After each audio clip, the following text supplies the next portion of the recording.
Centro de Innovación y Conocimiento. Índice catedrático.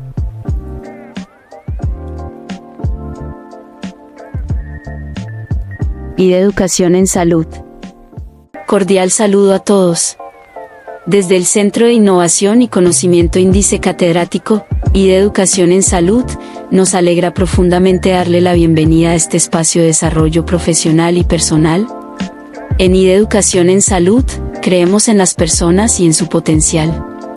Por eso, trabajamos cada día para hacer el conocimiento accesible a todos, utilizando estrategias de enseñanzas innovadoras y flexibles que se ajuste a las necesidades de cada estudiante. En IDE, el conocimiento es libre como el viento y aprender es un derecho. Iniciamos la capacitación de hoy, con la participación de la doctora Diana Carolina Herrera Carrillo, médica egresada de la Universidad Autónoma de Bucaramanga, quien se ha destacado por su profunda vocación de servicio, ética y compromiso con la salud de las personas, especialmente en el campo de la ginecología y obstetricia. La doctora Diana ha fortalecido su experiencia clínica a través de múltiples escenarios de práctica como la Clínica Foscal, el Hospital Local de Piedecuesta y el Centro de Salud Toledo Plata, desempeñándose en áreas como urgencias, salud comunitaria, ginecología, entre otras. Actualmente se encuentra laborando en la Clínica de Urgencias de Bucaramanga. Los invitamos a vivir una experiencia única de aprendizaje. Por favor, mantengan los micrófonos apagados, para una mejor experiencia y sigamos las indicaciones del docente para el desarrollo de las actividades. El día de hoy vamos a hablar de interpretación de resultados del laboratorio, los más comunes. De todas formas, en caso de llegar al punto donde encontremos algún otro que quieran revisar, pues ahí lo podemos ir mirando. ¿Listo? Mi nombre es Diana Herrera, médica general de la Universidad Autónoma de Bucaramanga. Vamos entonces a dar inicio. ¿Qué son los paraclínicos? Los paraclínicos son todas esas ayudas diagnósticas que nos ayudan a orientar, a generar. Generalmente son muy costo efectivos, de bajo costo. Sin embargo, tenemos que cuidar muy bien el recurso y saber cuándo los vamos a solicitar y por qué. Muchas veces nos llenamos de paraclínicos y sin saber interpretar ni siquiera los básicos, y eso genera un sobrecosto al sistema. Entonces es importante siempre ir de la mano, como su nombre lo indica, paraclínico, ir de la mano con la clínica del paciente para de esa forma poder nosotros orientar de una mejor forma qué vamos a pedir, ante qué sospecha estamos, para orientarnos por allí y poder llegar a un diagnóstico, llegar a darle realmente la importancia a ese paraclínico. Y también es muy importante entender aquellos paraclínicos de seguimiento de los pacientes. En nuestra práctica clínica diaria podemos encontrar paraclínicos los cuales repetimos durante las estancias hospitalarias para ir dando un seguimiento al manejo del paciente, a la respuesta de ese manejo, y sobre todo a cómo va evolucionando y si lo que estamos haciendo en la parte clínica está funcionando o no. En el caso, por ejemplo, de la función renal, no solamente es de vigilancia en cuanto al seguimiento, sino también de vigilancia cómo estamos cuidando este riñón con la farmacología que estamos implementando en nuestros pacientes. Vamos a iniciar con el hemograma. El hemograma es ese vasito de agua que no le negamos a ningún paciente, ¿verdad?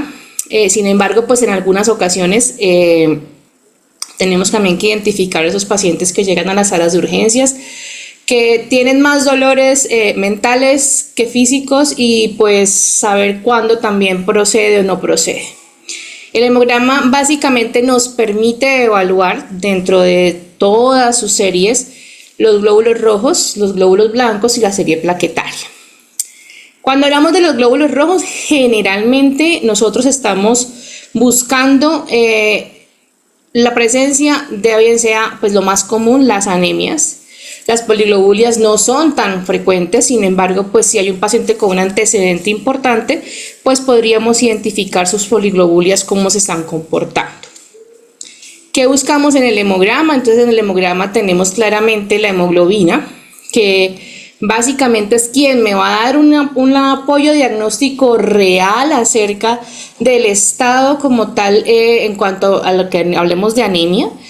vamos a hablar, porque nunca vamos a basar un hemograma para dar un diagnóstico de anemia en ningún otro valor.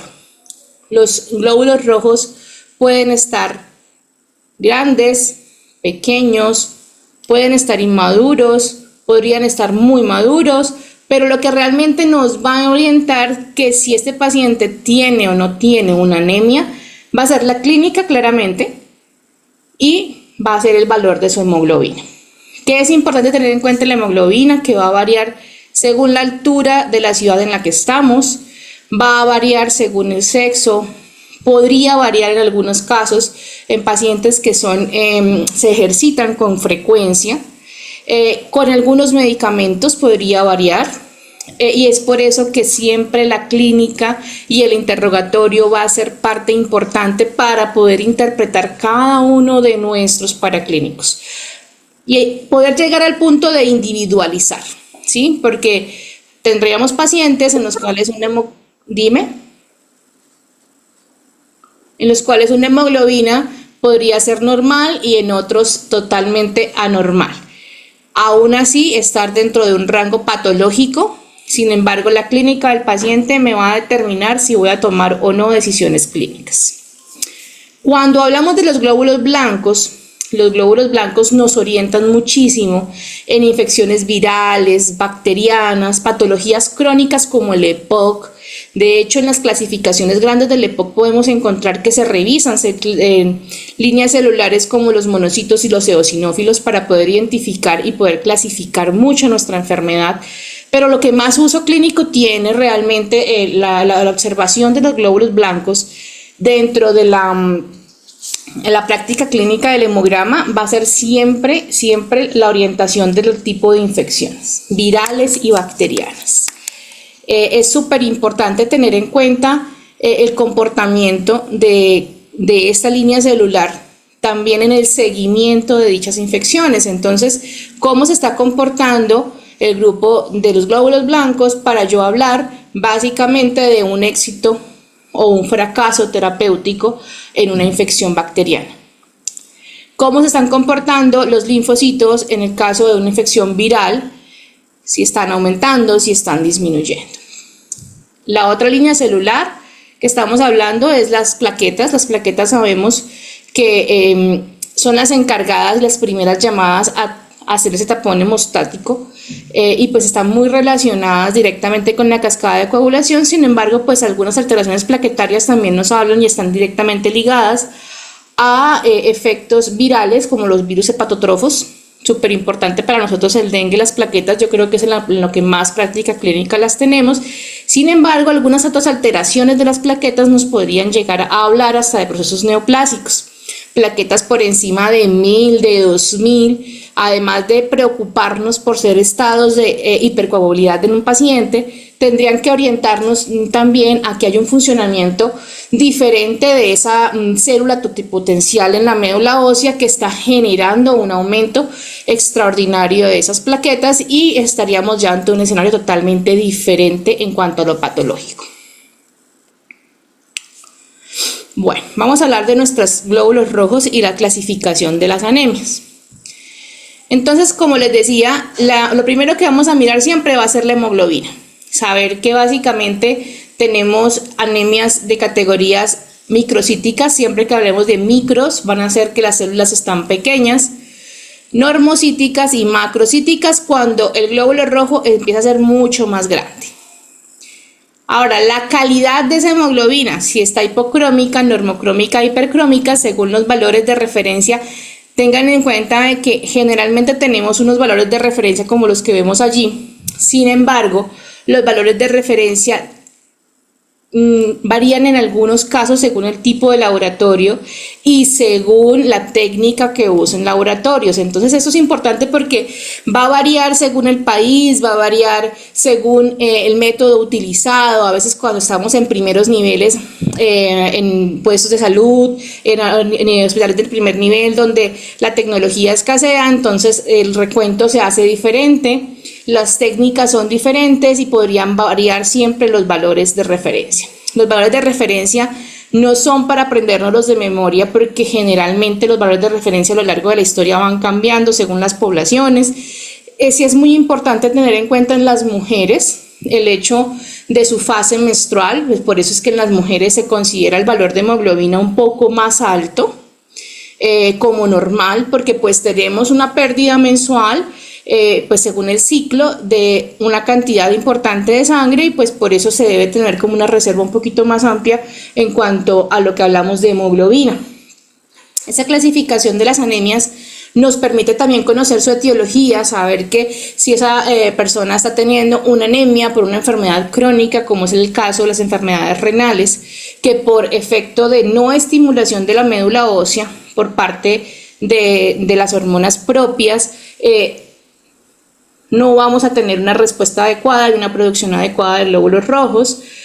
Saber que si es una persona, un adulto mayor o si es un niño, podemos estar ante las más comunes, que son las carenciales, que son anemias las cuales vamos a encontrar que va a haber una deficiencia de hierro, que dándoles hierro va a solucionar. Ojo con esto.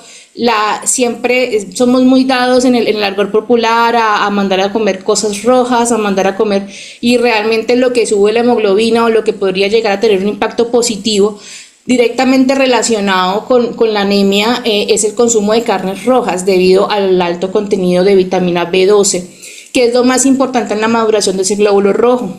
¿Listo? Entonces somos muy dados a veces a ser muy naturales para muchas cosas, sin embargo pues el sulfato ferroso que nos ayuda bastante, y saber que siempre que la hemoglobina en cualquier paciente se encuentre por debajo de 7, llamamos algo que se llama aquí tenemos que hacer una transfusión.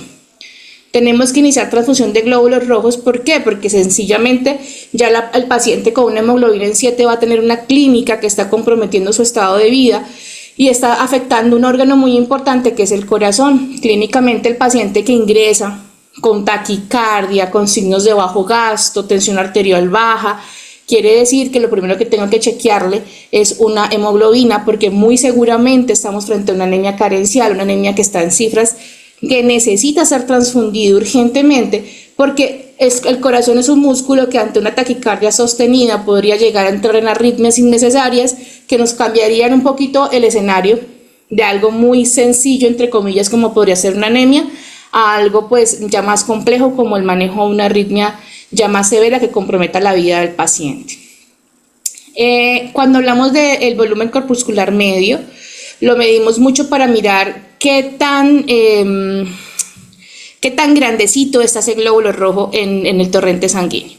Si tenemos en este caso un glóbulo rojo grande, le está tratando de buscar más espacio porque está más disminuido. Un examen que va muy de la mano con esto, cuando empezamos a tener sospechas de no anemias carenciales, sino anemias de otra clasificación, donde la médula ósea no está respondiendo, donde no solamente se afecta la hemoglobina, o el glóbulo rojo como tal, sino que también hay otras líneas celulares comprometidas, entonces pedimos un extendido de sangre periférica. ¿Qué buscamos en el extendido de sangre periférica? Buscamos las características morfológicas de las células que nos permitan ver si hay células inmaduras, que bajo ningún concepto tener células inmaduras en el torrente sanguíneo es normal, que tengamos células diferentes, y ahí empezamos a orientar diagnósticos para pues poder referir nuestros pacientes a donde tengan que estar según el cuidado que necesiten. En cuanto a los glóbulos blancos, ya dijimos que los glóbulos blancos son los que nos van a poner el escenario directo en cuanto a las infecciones, ya bien sean virales o ya bien sean como tal infecciones bacterianas. Las fúngicas no muestran mucho reacciones dentro de la parte celular, más allá que un proceso inflamatorio, ¿sí? Sabemos que las infecciones fúngicas, las dadas por los hongos, a veces pueden generar procesos inflamatorios a nivel de piel, a nivel de mucosa. Sin embargo, pues ellas no son así como tan alarmantes como lo son las bacterias, como son los virus, sobre todo los hepatotrofos, como lo que hace el dengue, que es bajar las plaquetas de tal forma en que nosotros vemos una marcación importante, ¿sí? Lo que sí es importante aquí es identificar que si yo tengo un paciente con una infección fúngica en mucosas, por ejemplo, una candidiasis oral, una candidiasis esofágica, un paciente que está clínicamente mostrándonos que tiene una fungosis en alguna parte, es importante entender que tenemos que referirnos de una vez a una prueba de VIH. Es lo primero que debemos pensar, teniendo en cuenta que los hongos, para que lleguen a esos lugares, tiene que haber un sistema inmune deprimido. Entonces, no dejar pasar generalmente esos signos, y por eso es que siempre lo que les digo yo, la clínica tiene que acompañar el diagnóstico para poder pedir un paraclínico orientado, y ese paraclínico tiene que ser orientado directamente también por la clínica del paciente y cómo se vaya comportando el componente clínico del paciente para poderlo tratar. Cuando tenemos leucocitos altos, entonces podemos tener dos escenarios, ¿sí? Tenemos causas fisiológicas. Fisiológicas quiere decir que son normales dentro de lo anormal que podría parecernos, y es que el ejercicio, el embarazo, las personas que sufren crisis convulsivas a repetición, liberaciones de adrenalina cuando te tocó salir corriendo porque, no sé, el ladrón, porque estalló, porque algo pasó, entonces esas situaciones podrían generarnos unas leucocitosis fisiológicas, quiere decir que no están relacionadas con ningún proceso infeccioso ni con ningún proceso patológico propiamente dicho. Ya cuando hablamos de las patológicas, entonces son leucocitosis que van acompañadas de neutrofilia, es decir, siempre que hablamos de tosis o filia hablamos de que está arriba, penia abajo. Entonces las neutrofilias generalmente, cuando tengo una leucocitosis con una neutrofilia, es decir, los valores de neutrófilos por encima de los rangos normales, me están hablando de patologías netamente infecciosas. Los eosinófilos y los basófilos, que ya están más ligados a cuestiones más alérgicas y de respuesta más leve, o más leve en cuanto a la parte que no es una infección por una bacteria. ¿Cómo se da esto? Sencillamente los leucocitos son los llamados a atacar las bacterias, a atacar las infecciones bacterianas o virales, dependiendo lo que se presente al sistema inmune. Van a haber esas citoquinas que van a señalizar y van a hacer una expresión de los leucocitos. Entonces, si es una bacteria, pues el sistema inmune va a encargarse de contarle por medio de las citocinas a las células productoras para que decirle diferénciese en un neutrófilo porque son bacterias. Y entonces arrancamos una diferenciación genética de esas células para que lleguen allá los neutrófilos a atacar las bacterias. Es un virus, entonces los leucocitos generalmente en los virus tienden a disminuir, pero vemos que a pesar de que el valor de leucocitos esté normal, el recuento de linfocitos va a estar por encima de lo normal. En algunos casos, en patologías agudas, o sea, cuando están empezando las infecciones, pueden estar bien disminuidos, como pasa en el dengue. ¿Por qué están bien disminuidos? Porque los que llegaron a atacar y fueron consumidos. Entonces eso es súper importante. Las leucopenias, es decir, ya hablamos de que cuando hablamos de leucopenia o algo penia es porque está bajito. En las infecciones bacterianas, solamente en las tifoideas y en las brucelosis vamos a encontrar esa reacción diferente de que los leucocitos van a estar disminuidos porque es tan grande la expresión que necesitan que van a ser consumidos muy rápidos en el sistema de defensa. En las virales, súper importante, resfriados comunes, las hepatitis, el dengue, la fiebre amarilla, todas esas virales vamos a encontrar leucopenias porque sencillamente es la primera línea celular que se va a afectar. Entonces es muy común el paciente que va a iniciar un dengue que llegue con 1000 leucocitos, 1200 leucocitos. Entonces decimos, pero no tiene una infección. No, sí tiene una infección viral y está empezando. No necesariamente en esa fase tiene que haber una afectación de las plaquetas. Súper importante porque a veces se nos olvida de que las plaquetas empiezan a disminuir después del primer día a febril, cuando se retira la fiebre. Y ese cuento ha generado bastantes problemas porque cuando no lo tenemos en cuenta se nos hace muy fácil dejar salir nuestro paciente así. Cuando también hay leucopenias en cuanto a patologías ya crónicas con las anemias perniciosas, anemias aplásicas, siempre que escuchen el término aplásico quiere decir que la médula no está funcionando bien y las agranulocitosis que pueden ser inducidas directamente por medicamentos. Entonces, ahí es otra cosa súper importante. Algunos medicamentos van a afectar las líneas de producción celular. Enfermedades crónicas. Medicamentos para esas enfermedades crónicas pueden relacionarse directamente con la afectación directa a las líneas celulares. Ejemplo, el metrotexate.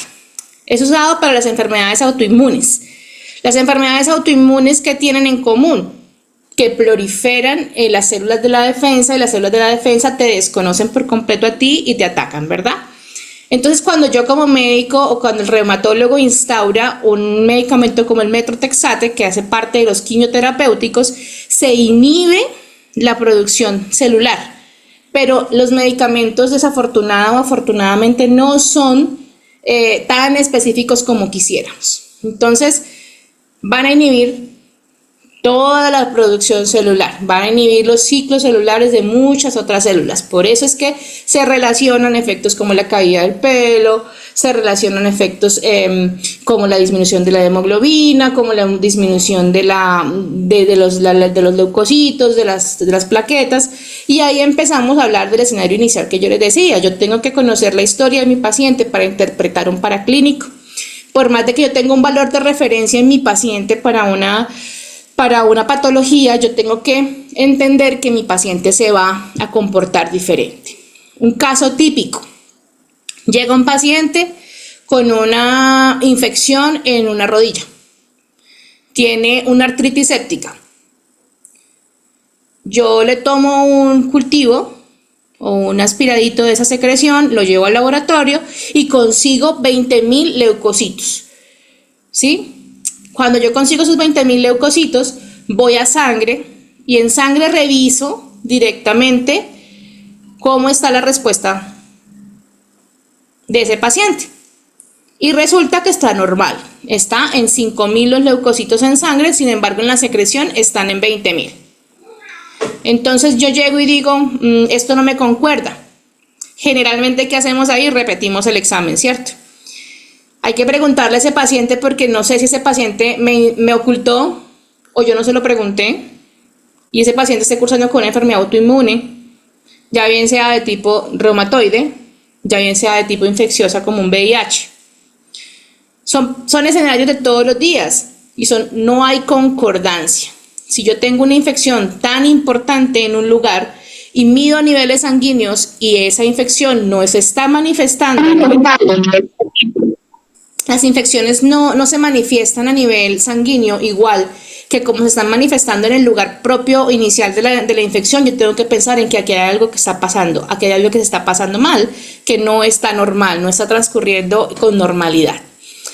Teniendo en cuenta por qué, porque si la célula va a sacar su máxima expresión y su máxima expresión fue 5.000, es porque hay algo que la está inhibiendo en su producción, en su nacimiento, o porque nació y un virus la destruyó antes que actuara.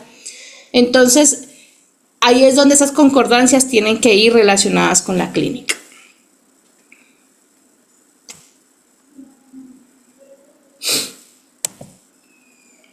Bueno, vamos a iniciar a mirar algunos hemogramas como tal.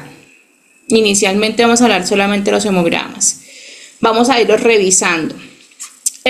Lo vamos a revisar en conjunto. Les voy a mostrar como cada cosita que tenemos que ir revisando, que revisamos en cada espacio, cómo se comporta.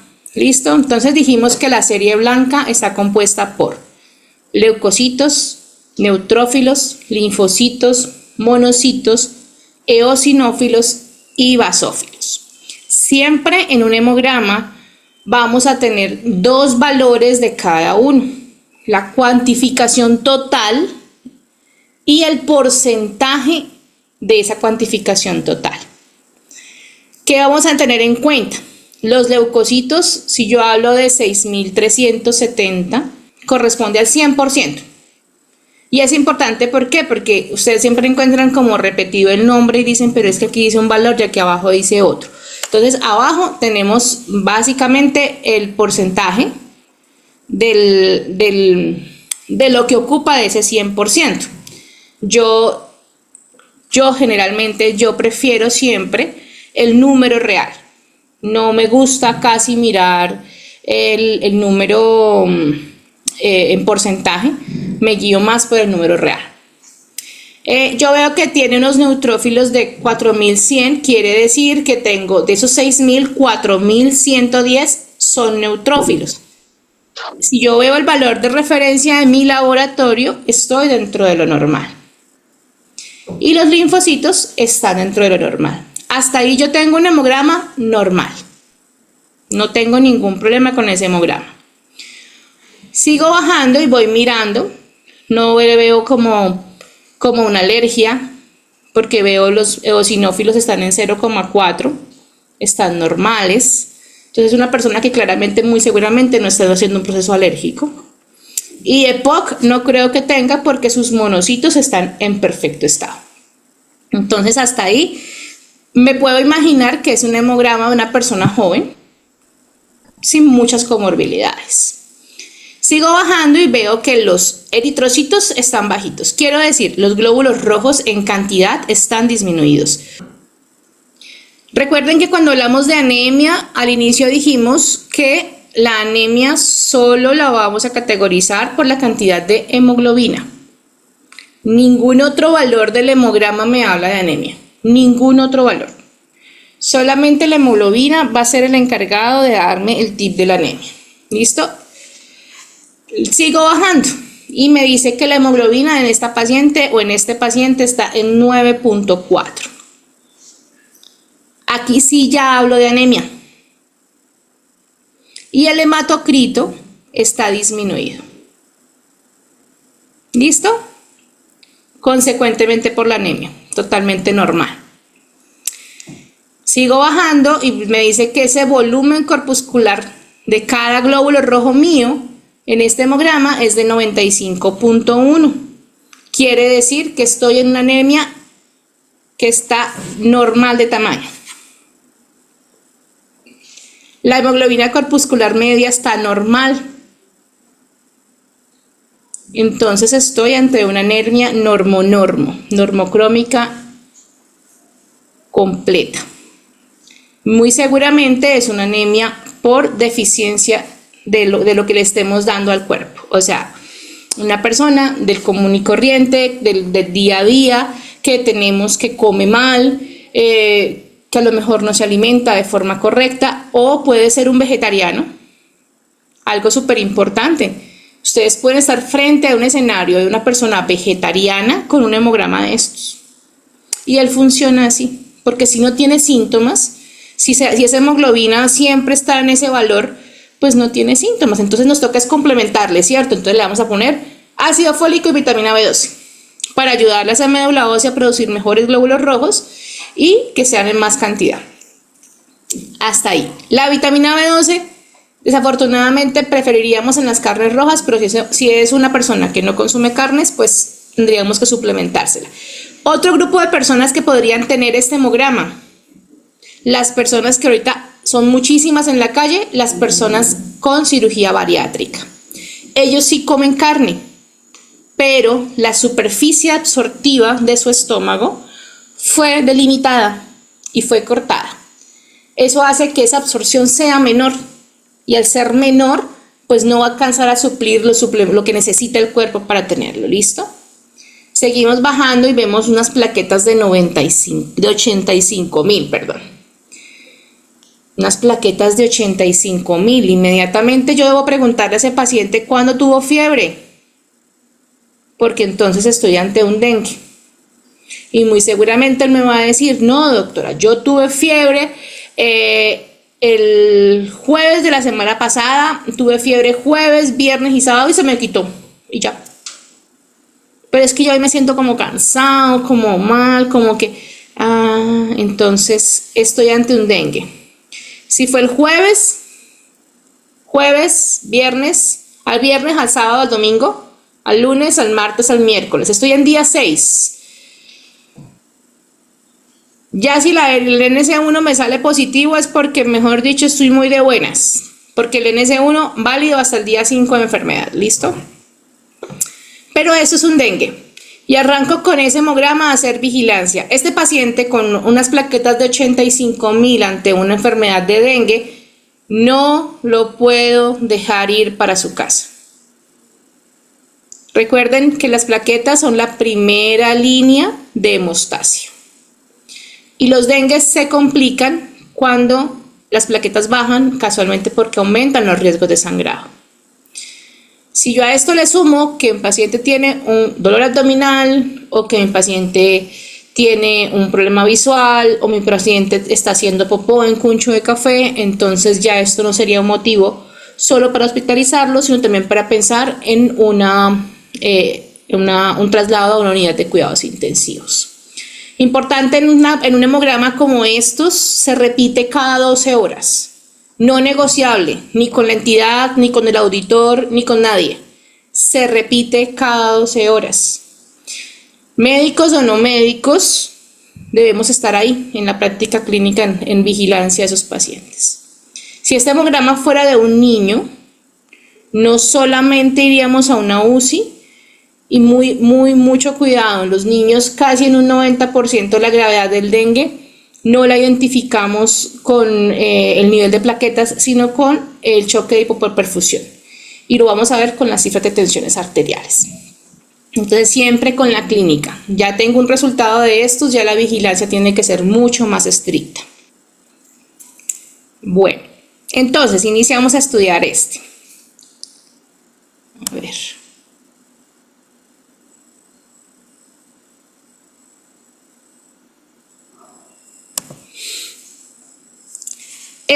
Tenemos unos leucocitos de 7.990, en teoría son normales, unos neutrófilos de 4.540, no hay infección bacteriana, unos linfocitos de 2.830, no hay indicios de una infección viral. Anemias, no tiene anemias, eosinófilos están bien, monocitos están bien. No creo tampoco que sea mayor, no tiene POC. Vamos a los eritrocitos. Miren miren aquí cómo se comporta de bonito este hemograma. Miramos que tienen los glóbulos rojos en 4.51, los eritrocitos, ¿cierto? Está prácticamente en el borde inferior. O sea, tiene unos glóbulos rojos tirando como si yo mirara el número de eritrocitos, o sea, de glóbulos rojos para determinar una anemia, yo podría decir que este paciente podría estar anémico porque está en el borde inferior de los glóbulos, la cantidad de glóbulos rojos. Sin embargo, miren la hemoglobina, tiene una hemoglobina de 13,5. Sea hombre o sea mujer, es una hemoglobina que está genial, está perfecta para todo. Entonces no tiene anemia porque la hemoglobina se encuentra perfecta. Tiene un hematocrito de 39.5, además la calidad de la hemoglobina está genial. Quiere decir que es una hemoglobina funcional que está transportando oxígeno y este paciente básicamente es un hemograma que se hizo para mirar su comportamiento. Si vamos a ver las plaquetas, 258.000, totalmente normales. Volumen plaquetario normal, las características de las plaquetas se encuentran bien. Esto es lo que llamamos un hemograma normal. Normal. O sea, es un hemograma de una persona que llegó de pronto con una sintomatología, un cuadro muy bizarro, como muy confuso, como que me duele allá, como que sí tuve fiebre pero no la cuantifiqué, pero como que me siento cansado, como que tengo muchas cosas, pero en sí clínicamente no pude orientarlas como nada. Entonces hicimos el hemograma y el hemograma me dice, no, mira, muy posiblemente te va a iniciar un cuadro viral, por eso te sientes así maluquito, pero pues no es nada del otro mundo. Vamos a ponerle un contexto a este paciente para hacerlo un poquito más interesante. Este es el hemograma de una persona de 60 años que va a ser llevada a un procedimiento quirúrgico el día de mañana. Anestesia le pide estos paraclínicos y yo le reporto como médico general estos paraclínicos para que anestesia diga qué vamos a hacer con este paciente. Bueno, y así anestesia no diga qué vamos a hacer con este paciente, pues tenemos que estar en la capacidad de poder identificar qué vamos a hacer con él.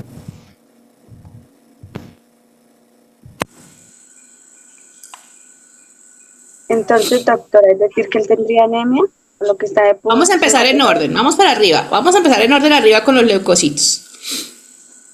Arranca arriba. Tenemos leucocitos de 5.800. Normales. Neutrófilos, según el índice que tenemos. Normales también. Ok. Ajá. Los linfocitos. Sí, están disminuidos. Vamos. Exacto. No mucho, pero están ahí como dudosos. Y yo bajo al porcentaje. ¿Sí ven el porcentaje de los linfocitos? Que también está aumentado, está disminuido, pues está afectado. Y listo, entremos ahora sí a la base, a lo que ustedes... Ay, miren, aquí hay algo súper chévere. Esa persona muy seguramente sufría de alergias. Miren los eosinófilos cómo se encuentran, están en el límite superior. Entonces, muy seguramente es una persona de esos riníticos que caminan todos los días por nuestro lado, que somos nosotros mismos. Yo con eso no puedo hacer mayor cosa, o sea, eso de pronto le interesa al alergólogo, al internista, pero con eso, pues en la clínica no me afecta mayor cosa. De pronto sí, con el escenario que vamos a ir ahorita. Bueno, llegamos... Ay, se corre. Llegamos al punto de la anemia. Entonces dijimos que tenemos unos eritrocitos de 2.9. Están bajititicos esos glóbulos rojos. Recuerden que ese paciente lo vamos a llevar a cirugía mañana. Están muy bajos y no nos sirve para una cirugía. Listo. Y entonces, yo tengo una hemoglobina de 8.5. ¿Qué voy a decir yo ahí? ¿Se puede pensar en transfundir al paciente en este caso? Sí, debemos optimizarlo por lo menos a 10 para llevarlo a procedimiento quirúrgico según lo que dicen pues las últimas guías, que lo que anestesia nos pide es que lo llevemos a 10. Recuerden que la anemia no solo predispone a procesos de hipoperfusión, sino que tenemos que sopesar de que cualquier procedimiento quirúrgico supone una pérdida sanguínea importante. Quiere decir que además esto me aumenta el riesgo de sangrado. ¿Por qué a las maternas, por ejemplo, les hacemos el hemograma y somos tan estrictos de no llevarlas a cesárea con menos de 12? Porque es que aumenta el riesgo de sangrado. Este paciente sin miedo se lleva 2 unidades de Ugre, sin miedo para llevarlo a 10. Recuerden que según las últimas guías ya no necesitamos hacer el hemograma posttransfusional en 6 horas ni en 3 horas, no. Tú puedes, el valor va a ser el mismo. A la hora, a las 2, a las 12, a las 6 horas. Lo importante es que tú verifiques que sí aumentó tu valor de hemoglobina. Pero hay algo importante, arriba hay algo como viral que está empezando. Arriba los linfocitos me dijeron que están ya disminuidos. Y yo tengo unas plaquetas de 176.000.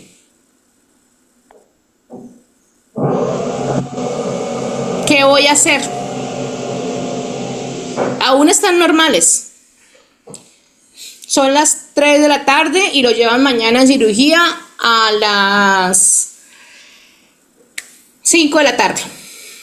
Listo, ya dijimos que lo vamos a transfundir 2 ugres.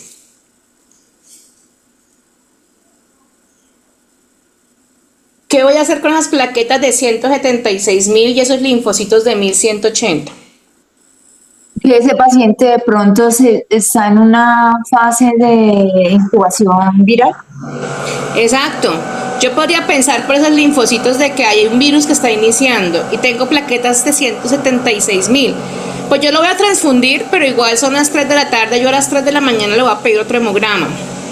Porque esas plaquetas me siguen disminuyendo, posiblemente ese paciente no pueda ir a cirugía mañana, porque posiblemente esté cursando con otro dengue. Entonces, repetiríamos el laboratorio en 12 horas.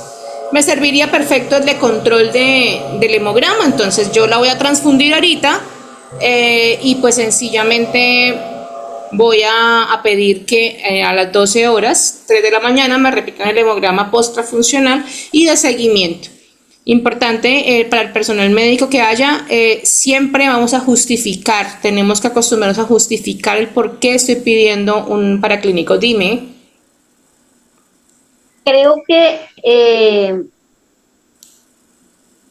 se le repite el laboratorio, pero ahí se tiene en cuenta de que él puede estar empezando como con una gripa, algo que le preocupa la plaqueta. Las plaquetas definitivamente van a ser siempre afectadas por virus hepatotrofos, o sea, que sientan afinidad por el hígado, porque tienen que ver los factores de maduración. Entonces, siempre en este caso vamos a pensar, y en este caso, en el segundo donde estemos, ¿no? Porque si estamos en altitudes donde no tenemos por qué pensar en dengue, pues no vamos a pensar en dengue claramente, ¿no? Estamos hablando a una altura del mar no mayor a 1300, entonces, porque es súper importante, esto lo ven de diferentes partes, entonces tenemos que tener en cuenta de que siempre vamos a pensar en dengue siempre y cuando estemos a una altura en la cual el dengue se dé, o que el paciente haya generado un viaje a una altura donde ese se pueda dar. En caso de que no, tengo que indagar, ¿sí? Indagar de pronto que sea un paciente esquizofrénico, o un paciente con un trastorno de ansiedad, o un paciente con un trastorno de personalidad que consuma antipsicóticos a diario. Los antipsicóticos son a largo plazo, de forma crónica, afectan la línea celular de las plaquetas. Entonces, siempre el interrogatorio y siempre justificar los paraclínicos cuando estamos haciendo nuestra historia clínica. Yo voy a pedir un hemograma de control post-transfusional y de vigilancia a plaquetas debido a conseguirse en borderline a las 12 horas. Listo, muy bien por este.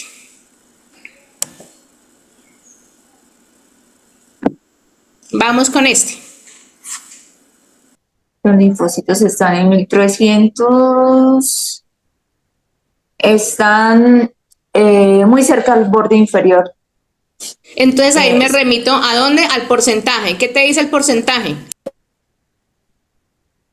Me dice que para que estén normales deben estar entre un rango de 1.30 y 4.000. Ajá, pero ahora para que cuando tengas esas dudas metódicas, por los números que tú ves muy cercanos, te vas al porcentaje, a donde está abajo nuevamente dice linfocitos y te dice por ciento y te dice que está en 22.1.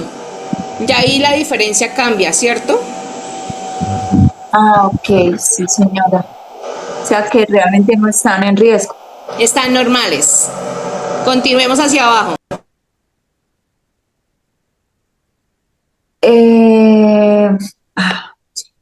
Los basófilos, bueno, eso sí están. La serie roja, bueno, los eritrocitos. Los eritrocitos están bien. La hemoglobina, este caballero, esta hemoglobina. La hemoglobina. Los hematocritos están bajos. La hemoglobina está bajita. Yo diría que no está óptima, pero tampoco está grave. No está tan baja, está en 9.7. 9.7. Por popular medio está bajo. Ajá, no está tan baja. Bueno, lo que sí es claro es que tenemos una anemia, ¿cierto? Tenemos una hemoglobina en 9.7, con un hematocrito de 32.6, como es de esperarse. Tengo un volumen corpuscular medio, es decir, el volumen de hemoglobina ocupando de 65.6, está disminuido con una hemoglobina baja. Esto es una anemia hipo-hipo, ¿cierto? Entonces aquí hay que buscar otras etiologías, enfermedades crónicas, posiblemente sea un paciente renal, sea un paciente adulto, donde posiblemente esa hemoglobina sea normal para él, porque pues si hay un compromiso como tal de la función renal, de su funcionamiento renal como tal, pues podría pues afectarse. Plaquetas normales. Ahora vamos con este. Sí, normales. ¿Qué es lo primero que yo veo en este hemograma?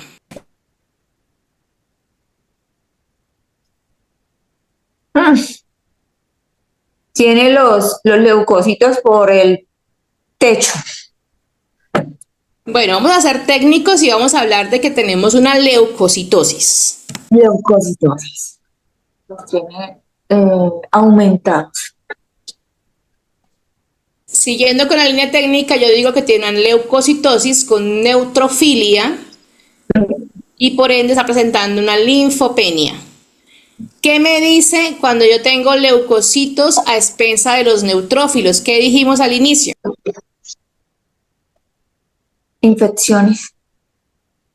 Infección. Y cuando yo tengo esta línea, recuerden que yo hablo de infecciones y las infecciones pueden ser de naturaleza viral o de naturaleza bacteriana. Yo tengo que poner el apellido a esa infección, porque las dos son infecciones. O sea, infección no es solamente lo que te hable de una bacteria. Y ahí es donde el gran problema de las personas de las droguerías, al creer que todo lo que sea infeccioso tienen que meterle antibiótico. Entonces, leucocitosis con neutrofilia y en ese valor me dice que hay una infección bacteriana severa. Listo. Este paciente ya tengo claro de que está infectado. Y miren lo que les decía, porque el eritrocito no me dice que la persona tiene anemia. Miren los eritrocitos de este paciente. 3.94. Están por debajo. Pero miren la hemoglobina. Está en 12. Está en 12, está buena. Entonces, si ven que el eritrocito no me habla de anemia, Nada. las plaquetas están disminuidas. Aquí hay algo súper importante. Cuando estamos ante cuadros infecciosos tan severos, es importante tener en cuenta las plaquetas ya como otro medidor. Ya no las vamos a medir como el dengue, que es porque resulta de que podemos estar frente a un absceso hepático. Y si es absceso hepático, entonces el hígado va a estar también funcionando mal y me va a bajar las plaquetas. Podemos estar ante un estado de sepsis. En la sepsis, las plaquetas pueden o disminuir drásticamente o aumentar de forma drástica. Drástica es por encima de 500, 600 mil. Entonces, yo con este tipo de cosas, yo enseguida tengo que pedir una PCR. Y si mi paciente aún no le ha iniciado antibiótico, posiblemente, si tengo la capacidad tecnológica de hacerlo, pedir una procalcitonina para usarla más adelante como control en el manejo antibiótico para poder saber cuándo suspender el antibiótico. ¿Podrías explicar, por favor, a qué se refiere el índice RDW, el que está abajo, porque pues ese estaba aumentado? Sí, cuando hablamos del índice RDW, estamos hablando del mismo proceso infeccioso, cómo me está afectando las líneas celulares. Esa distribución como tal, en la gota que yo estoy analizando, se va a ver afectada drásticamente. Ese RW nos sirve muchísimo, muchísimo para medir los mediadores inflamatorios en los pacientes, porque muy seguramente esa línea eritrocitaria baja se puede deber a que el mismo proceso infeccioso me está afectando y me está generando apoptosis de esas células rojas sin necesidad de que sea su tiempo de morir. Quiere decir, sin necesidad de que aún haya cumplido sus 120 días de vida media. Es importante tener en cuenta que son medidas inespecíficas. Por eso es que siempre tenemos que tener en cuenta que cuando tenemos estos estados como tan infecciosos propiamente dicho, entonces lo que tenemos es que poder verificar con una PCR a qué se está refiriendo. Esa es una variación directamente entre la cantidad de células, ¿sí? Hay unas pequeñas, hay unas grandes, hay unas medianas. Eso quiere decir algo bueno en parte, porque quiere decir que la médula ósea me está respondiendo ante ese número tan pequeño de eritrocitos que tengo. Sí, yo tengo poquitos eritrocitos inmediatamente. Los reticulocitos que están a punto de madurarse para hacer glóbulos rojos, sencillamente lo que hace es empezar a aumentar su producción y empieza a sacármelos de todos los tamaños, maduros, inmaduros, y ese ancho de distribución, el que así se llama, esa es la sigla en inglés, ancho de distribución, lo que me dice es que hay de muy diferentes tamaños, de muchas características diferentes esos glóbulos rojos, y eso es algo en parte es bueno, sin embargo está muy relacionado con el proceso infeccioso que está viviendo el paciente. ¿Quedó claro? Sí.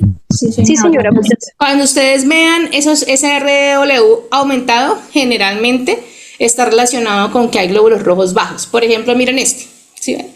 Aquí ya está en el borde inferior prácticamente, en el borde superior. Ya está empezándose a aumentar y miren la relación con los glóbulos rojos, los eritrocitos. Los eritrocitos empezaron a disminuir y él empezó a aumentarse. Del borde de abajo empezó a subirse y muy seguramente si disminuyen van a seguir hacia arriba. Este caso es súper importante, miremos este. Esos leucos sí están bajitos, 3.310.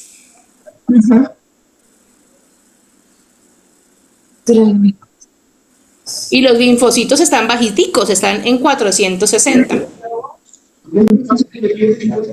¿A qué se debe la baja de los leucocitos? Los leucos bajan en infecciones virales porque se van a atacar el virus.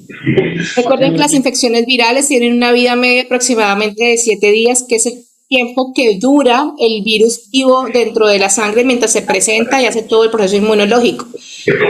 Y los linfocitos van y atacan como tal ese virus para poderlo digerir, poderlo presentar y guardar la memoria celular.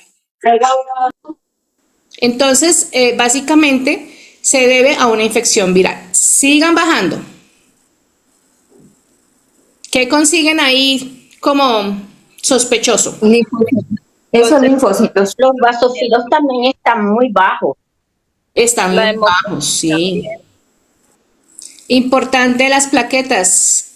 ¿Cómo están esas plaquetas? Las plaquetas Ujú. están en el borde inferior. Están en el límite del inferior. borde inferior. Ajá, están. Entonces, ¿qué vamos a hacer con este hemograma? Bueno, este paciente puede estar frente a un proceso, es que tiene toda la línea blanca, la serie blanca, celular blanca alterada. Ujú. Ajá. Podría estar frente a un proceso infeccioso, ya sea viral o Viral, bacteriano. tiene que ser viral. Bacteriano no podría ser porque mira que los neutrófilos no están elevados. Viral, no te disperses, este 100% viral. Listo. Resulta que este paciente puede estar deshidratado. Y si yo hidrato a este paciente, me va a mostrar la verdad de las plaquetas. Entonces, yo a este cuadro hemático le paso un bolo de 1000. Luego lo dejo a 120 cc por hora y lo repito en 3 horas. Porque muy seguramente cuando yo haga ese proceso de hidratación voy a encontrar unas plaquetas de 100.000. Y muy seguramente ese paciente está más anémico de lo normal. Podría ser un dengue, podría ser una aplasia medular porque tengo más de 2 líneas celulares afectadas, los rojos y los blancos. Generalmente afecto unos o los otros. Claro que puedo tener una persona carencial de nutrientes, pues, y tener una persona infectada, total. Entonces, como veníamos hablando de nuestras amigas las plaquetas hacen parte de esas células que también son, pues, de la línea blanca. Sin embargo, que se dividen de una forma diferente y que son las primeras encargadas a la hemostasia corporal. Cuando yo tengo alteraciones de las plaquetas, puedo tener alteraciones en el número y en las cualidades. Las más frecuentes en el número de las plaquetas, que son las trombocitopenias o las trombocitosis. La trombocitopenia se presenta en enfermedades virales o en las púrpuras, que son enfermedades generalmente autoinmunes, que son las trombopénicas y las trombóticas.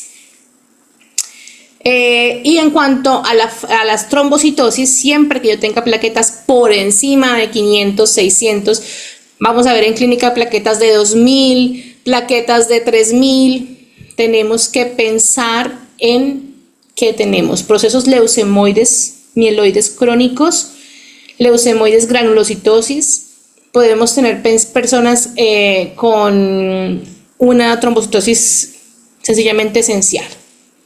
Pero generalmente la elevación súbita de las plaquetas podría llegar a obedecer directamente a procesos leucemoides. En cuanto a las alteraciones cualitativas, es decir, la forma y todo eso, pues ya son enfermedades más de orden genético que nos ponen a hacer cambios génicos como tal en las formas y eso altera pues obviamente también la función de las plaquetas. Bueno, el coco de todos los estudiantes, los gases arteriales, ¿no? Los gases arteriales sé que es un desafío desde la toma en adelante. La toma de los gases arteriales es un desafío inicial para muchos y la interpretación, aunque ustedes no lo crean, hay muchas personas que llevan mucha vida profesional y aún no saben leer unos gases arteriales. Cuando pedimos unos gases arteriales en procesos infecciosos, en procesos de hipoxia, en procesos donde sospechemos sepsis, en procesos donde los pacientes están en las UCIs para poder medir sus niveles realmente clínicos de muchas cosas y que nos dan un pronóstico más claro y nos permiten tomar decisiones clínicas más acertadas.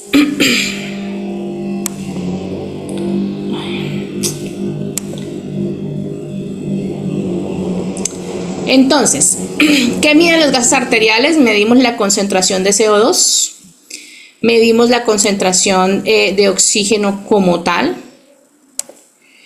medimos la concentración del bicarbonato y medimos el pH sanguíneo. Tenemos puntos de partida en cuanto a lo fisiológico y lo patológico. ¿Listo? Entonces sabemos de que siempre vamos a tener como punto de partida ese punto neutro y hacia dónde se dirige nos va a llevar o a la enfermedad por una parte del equilibrio ácido o una parte del equilibrio básico. Recuerden que la homeostasis del cuerpo no permite ni que estemos en acidez ni que estemos básicos. Por eso estos cuentos de ingerir bicarbonato y de todas esas cosas que a veces salen de los rincones de las tiendas y de las esquinas no son sanas. Nadie tiene por qué buscar la forma de estar alcalino, ni nadie tiene por qué evadir la acidosis, ni nadie tiene por qué estar, no. El cuerpo lucha todos los días para estar en un constante equilibrio. Se mueve de estados acidóticos a alcalinos según en el momento en que se encuentre y tiene que retornar a un equilibrio. Si no, llega el proceso de enfermedad. Cuando yo hablo de acidosis o de alcalosis, sí tengo dos tipos importantes. Cuando estoy hablando de los gases arteriales es importante entender que tengo dos cosas importantes que medir en la parte de los gases y es el oxígeno y el CO2. Por eso hablamos de que el primer sistema relacionado con los gases arteriales es el respiratorio.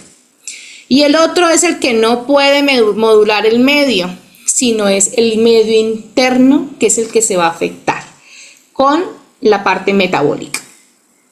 Entonces, yo puedo tener acidosis respiratoria o metabólica y alcalosis respiratoria o metabólica. Y el cuerpo humano es tan maravilloso y es una máquina tan perfecta que cuando estamos en respiratoria, en acidosis respiratoria, la parte metabólica entra a quererlo regular. Entonces decimos que está en vía de regulación o que está instaurada la regulación. Bueno, cuando el primer dato que vamos a mirar siempre en nuestros gases arteriales va a ser el pH. El pH es el que me va a decir qué tan ácida está la sangre o qué tan alcalosis tiene el estado de la sangre. Si yo tengo un pH bajo, estoy en acidosis. Si yo tengo un pH alto, estoy en alcalosis. Ahora voy a entrar a mirar si esa acidosis es metabólica o si es respiratoria. Cuando yo hablo de una acidosis respiratoria, voy a tener un CO2 elevado. Por ende, hasta ese momento el bicarbonato va a estar normal porque mi metabolismo no lo va a intentar aún no lo va a intentar cambiar. Si yo tengo un pH elevado por encima de 7.45, que es el valor de corte fisiológico, cuando estoy en alcalosis respiratoria, esa presión arterial de CO2 va a estar disminuida. Cuando hablo de la acidosis metabólica, los índices de CO2 van a estar normales y lo que voy a jugar es con el bicarbonato, que ya va a estar disminuido en la metabólica y aumentado en la alcalosis metabólica, disminuido en la acidosis, aumentado. Entonces, si yo quiero guiarme, si tengo una acidosis o una alcalosis de tipo respiratorio o un trastorno hidroelectrolítico de tipo metabólico, lo voy a mirar por el CO3, o sea, por el bicarbonato. Si está normal, es un desorden de tipo metabólico, y si lo que se afecta y lo que está normal es el CO2, es de tipo respiratorio. ¿Listo? Este es un ejemplo de los gases arteriales que vamos a encontrar en clínica. Entonces, paciente con lo primero que miramos que dijimos, el pH. 7.37. Dijimos entonces que está disminuido. Entonces, estoy en alcalosis, ¿cierto? Ahora, ¿qué es lo segundo que le miro? La presión de CO2. Está en 27.5. ¿Qué me dice entonces el valor de referencia? Debe estar de 36 a 45. Quiere decir que ese PCO2 está disminuido. Entonces, si ven que es concordante, ese PCO2 de una vez me dice que está en alcalosis. Y el pH, ¿qué me dijo? Que estaba en alcalosis. La presión de oxígeno está normal, o sea que se está compensando respiratoriamente, metabólicamente está haciendo compensación. El índice está en -9, está en vía de compensación. El bicarbonato está en 16.3. Quiere decir que el metabolismo ya empezó a hacer compensación de esos gases arteriales. Y algo súper importante, el lactato está súper elevado, está en 5.40. Quiere decir que muy seguramente la naturaleza de este estado de alcalosis de este paciente esté relacionado con un estado infeccioso, con un estado de sepsis. ¿Qué me lo dice? Porque el lactato es la vía de la respiración que no necesita oxígeno. Entonces, esa persona muy seguramente está sacando energía para sus metabolismos celulares de ciclos anaeróbicos propiamente dichos y no de ciclos aeróbicos como debería ser. Al aumentarse ese lactato, me está aumentando drásticamente el desequilibrio como tal en esos gases. Siempre que haya un paciente infectado, siempre que haya un paciente inestable, siempre deben tomarse unos gases arteriales. Por lo menos en nuestro país creo que la jurisdicción dice que el protocolo es que lo toma enfermería jefe o médicos. Sin embargo, yo soy una persona totalmente creyente y comprometida de que uno tiene que aprender a hacer de todo en la vida, y cuando tengan la oportunidad, qué cosa más bonita que lo aprendan a hacer, y cuando tengan aún la oportunidad de leerlos, no es solamente jurisdicción del médico o del enfermero jefe, porque en algún momento podrá servirnos para algo. Profe, disculpe, en el instituto donde yo estudié auxiliar de enfermería, todos nos enseñan a tomar los gases. Me parece muy bien. Me parece muy bien porque muchas veces no estamos exceptos de que se compliquen 3 y 4 pacientes al tiempo. Las personas que estamos en hospitalización frecuentemente sabemos que la hora mágica desde las 3 de la mañana a las 4:30, generalmente los pacientes a esa hora se complican todos al tiempo. Y quedamos con 2 jefes de enfermería y un médico, entonces muchas veces necesitamos quien lo haga. Por eso la invitación es esa. No, si tienen la oportunidad de aprender, sí, es algo complejo, pero hay que hacerlo. Siempre, siempre, siempre recuerden que tienen que informar a su paciente de lo que le van a hacer o al familiar del paciente. Es un procedimiento doloroso, pero siempre informarte. Vamos a tomar unos gases arteriales, es un examen que va a permitir mirar qué está pasando contigo y para poder tomar decisiones clínicas. Otro paraclínico importante, sobre todo en las clínicas o en los hospitales o en los lugares donde ustedes vayan a trabajar, que hayan servicios quirúrgicos, son los tiempos de coagulación. Disculpe, ¿Mm? de los gases arteriales se puede sacar, pues para los tubos normal, azul, morado y eso, para hacer otro tipo de exámenes. Porque yo hace tiempo cuidé a un paciente hospitalizado, estaba en la UCI y toda la muestra de laboratorio se la hicieron de la arteria. Pues se aprovecha, se podría aprovechar para hacer una sola punción, sin embargo, lo único, o sea, los gases arteriales, lo que pasa es que necesitamos saber el valor de la FIO, que es normalmente pues a cuánto está oxigenando nuestro paciente, y el pH y los gases como tal, el oxígeno y el CO2, lo más fidedigno es cuando son arteriales. Cuando son venosos, los valores no nos van a dar de verdad y pues realmente pues no tienen sentido. Pero ir a tomarle unos paraclínicos completos de la arteria pues no tiene mucha relevancia clínica. Necesitamos solamente conocer el nivel de oxigenación y de CO2 propios de la arteria. Pero como tal no tiene ninguna importancia clínica tomarle el resto de exámenes de ahí. Que si se los tomaron de ahí, bueno, para hacer una sola punción de pronto. Pero pues bien que les haya salido de ahí toda, ¿no? Porque a veces no sale sino la jeringa prellenada pequeña y se les pierde la arteria chiquita que toman. En cuanto a los tiempos de coagulación, es importante en muchos tipos de pacientes. En pacientes con falla hepática, porque esos tiempos de coagulación son los primeros que se afectan como tal en las fallas hepáticas. Me dan información de las cadenas de coagulación, de la vía extrínseca y de la vía intrínseca, por lo cual son medidores importantes para medir función inicialmente de factores de la coagulación. En el caso de la PT o la protrombina, vamos a medir bien el factor 7, y la PTT, que es la tromboplastina, pues vamos a medir mejor el 8, el 9, el 11 y el 12. Que pues son básicamente las vías propias. ¿Qué es importante de conocer acá? Que esos tiempos de coagulación, pues como todo, tiene un rango según sus laboratorios, sin embargo, pues hay un rango muy general, y pues que con la correlación de ellos dos vamos a tener lo que es el INR. ¿En qué otros pacientes tiene importancia? En los pacientes anticoagulados. El seguimiento del INR y las pruebas de coagulación nos dicen, pues nos ayudan un poco a calcular las dosis y a calcular todo el tema de las frecuencias de los anticoagulantes, para pues saber también en qué estado se están encontrando activos o en qué tanto estoy protegiendo a mi paciente con el manejo que le estoy dando, porque muchas veces instauramos el manejo y necesitamos hacer seguimiento para ver si está funcionando o no, sobre todo cuando hay reemplazos valvulares o sí, cuando ponemos todo lo que son los inhibidores como tal de estas sustancias. Paciente que no tenga tiempos corregidos para ir a una cirugía, que los tenga prolongados, manejo vitamina K.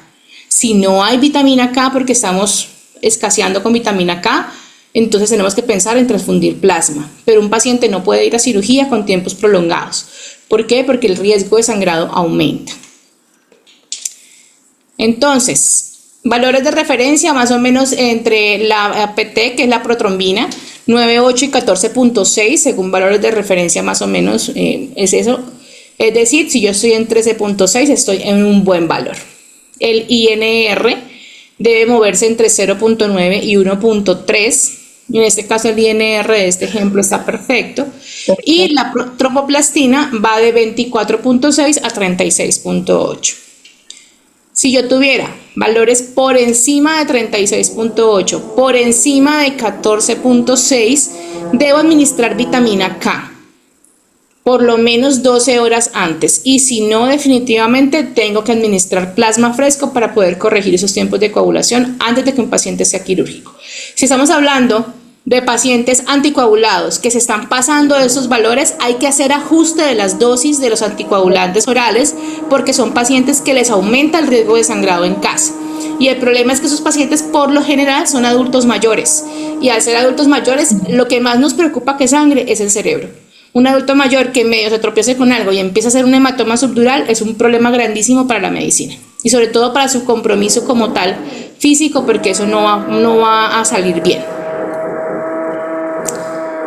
Un paraclínico súper importante, pero que tenemos que aprender a pedir. Si yo tengo un paciente que necesito pedirle el sodio, pido sodio. Si necesito pedir potasio, pido potasio. No podemos seguir como sistema solicitando ionogramas completos para mirar cómo está el sodio de mi paciente, porque es que estamos en austeridad, necesitamos pedir lo que necesitamos pedir.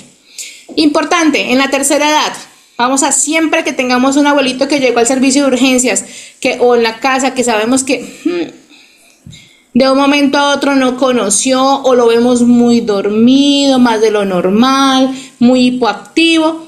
Pilas, los abuelitos tienden a hacer hiponatremias y las hiponatremias severas lo primero que muestran son cambios neurológicos. Potasios. Los potasios en los pacientes renales súper importantes. ¿Por qué? Porque el paciente renal podría llegar a retenerme potasio y eso me podría indicar una urgencia dialítica. La urgencia dialítica cuando yo tengo un paciente que tiene enfermedad renal, un diabético, un hipertenso, que tiene enfermedad renal porque tienen enfermedad renal los diabéticos y los hipertensos a per se, obesidad y todas estas enfermedades metabólicas, le hago un potasio cuando yo sospeche que ese paciente tiene cambios neurológicos, que está anúrico, que está reteniendo orina, entonces hago un potasio para poder determinar la urgencia dialítica.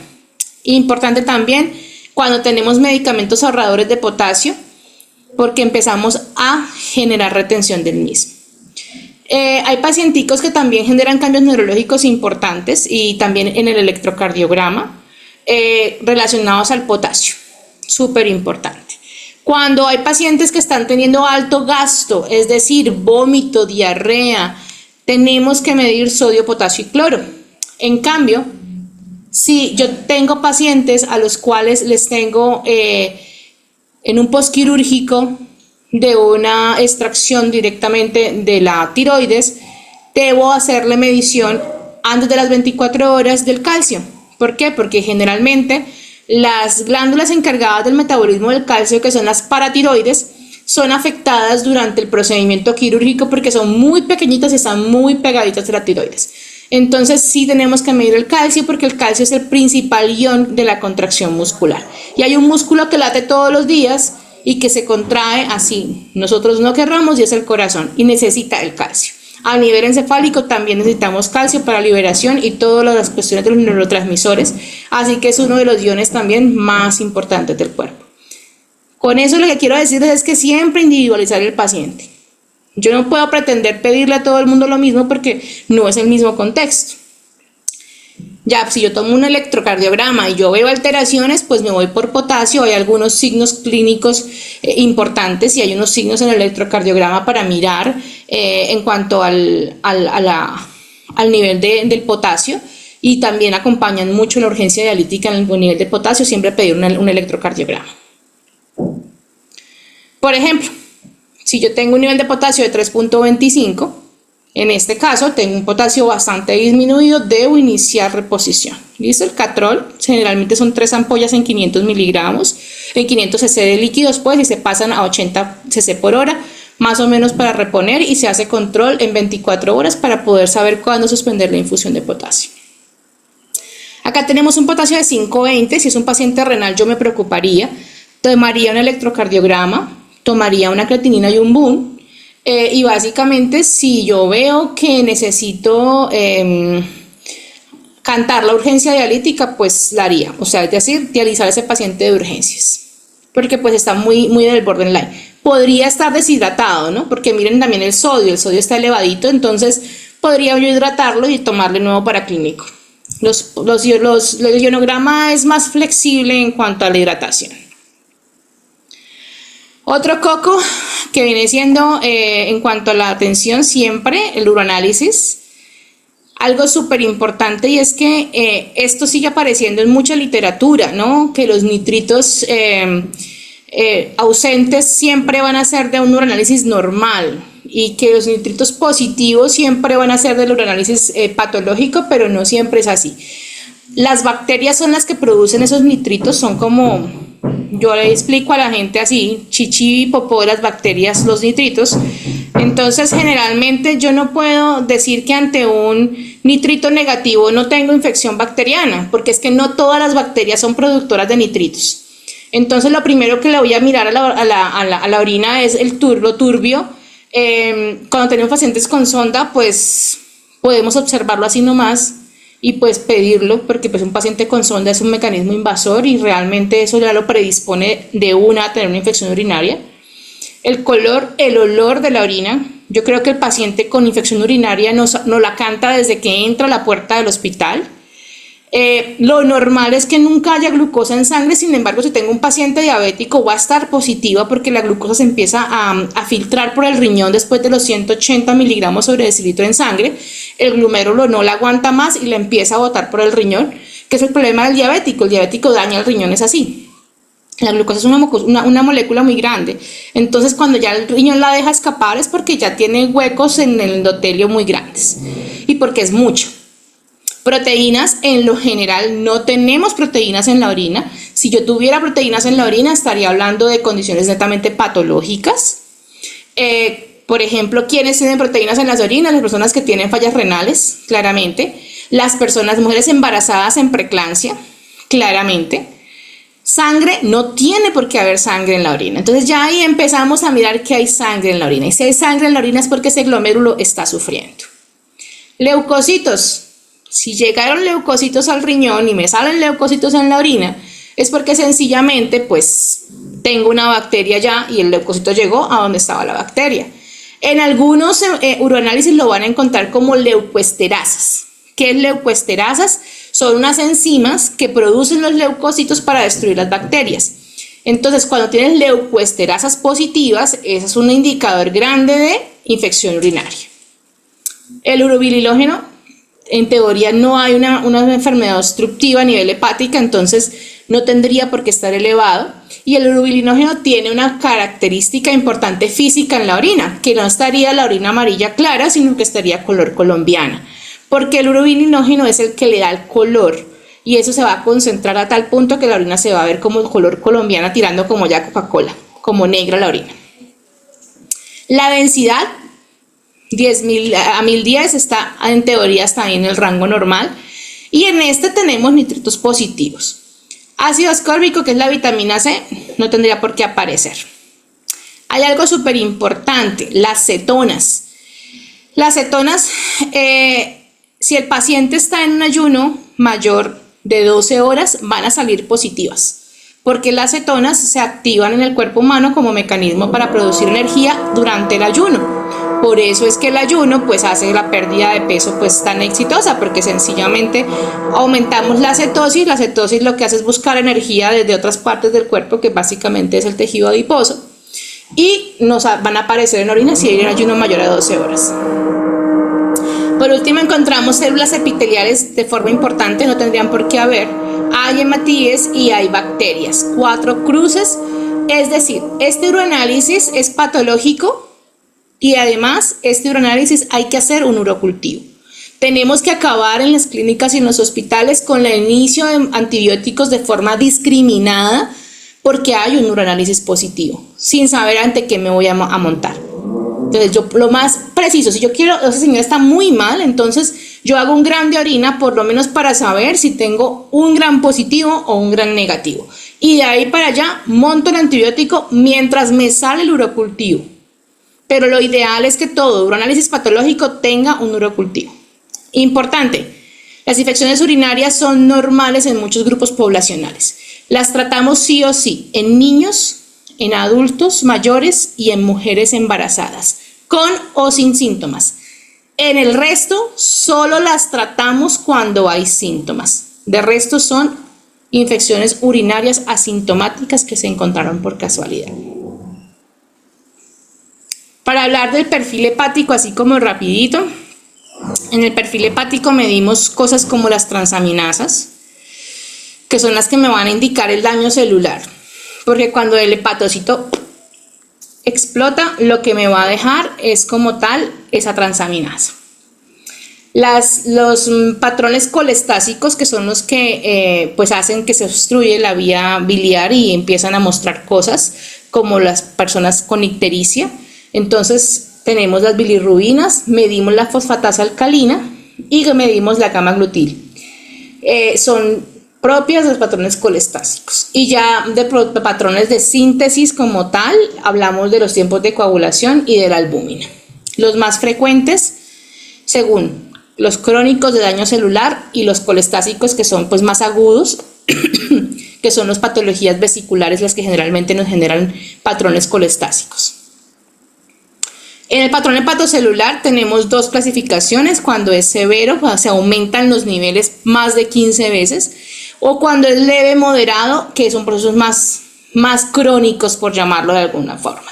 Cuando son severos, que se aumentan así rápidamente, volatilmente, de una vez pensamos en algo agudo, algo que lleva poco tiempo: hepatitis, intoxicaciones, síndrome de HELLP en las embarazadas, un hígado que está choqueado por algo, una falla hepática fulminante. Cuando yo hablo de patrones leves y ya más moderados, hablo de cirrosis, de enfermedades génicas, autoinmunes, que ya llevan mucho tiempo con las personas y permanecen ahí elevaditos, pero pues como que no son tan impresionantes los valores. Las colestasis, entonces hablamos de que puede ser extrahepática o intrahepática. Generalmente lo más relacionado es la patología biliar. Hay colestasis por VIH, por páncreas, por sepsis, y las intrahepáticas son muy dadas, las autoinmunes, los medicamentos como los AINES, todo esto, las partes de intoxicación, y el embarazo. El embarazo tiene una condición súper importante, que es una colestasis puerperal o también gestacional, que le da a algunas mujeres por obstrucción de la vía intrahepática.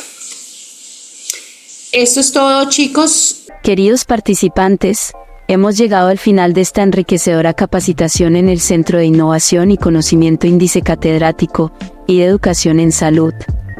Quiero agradecerles profundamente por su compromiso y participación activa. Su dedicación no solo enriquece su aprendizaje, sino que también fortalece el propósito de nuestra misión: brindar formación continua y de alta calidad que se adapte a las necesidades del sector salud y de la comunidad en general. Nuestra promesa es seguir innovando y ofrecer formación de calidad, garantizando que cada uno de ustedes esté preparado para enfrentar los retos de su profesión con excelencia y empatía. Estamos comprometidos a ser su aliado en este camino de formación continua. Su éxito es nuestra mayor satisfacción. Para temas académicos, capacitaciones, cursos y certificaciones, comunicarse al 321-316-2248. Gracias por confiar en nosotros. Los espero en nuestras próximas capacitaciones. Hasta pronto.